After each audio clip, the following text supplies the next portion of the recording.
சங்கீதம் சங்கீதம்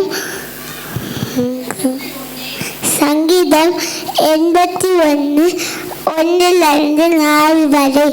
நம்ம பெலனாகிய தேவனை கெம்பீரமாய் பாடி யாக்கோபின் தேவனை குறித்து ஆர்ப்பரியுங்கள்.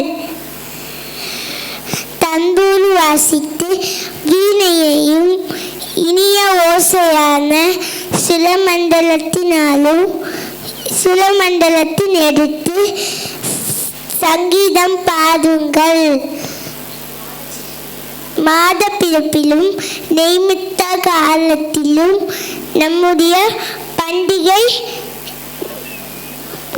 பண்டிகை நாட்களிலும் எக்காலம் ஊதுங்கள். ஆமென். அல்லேலூயா.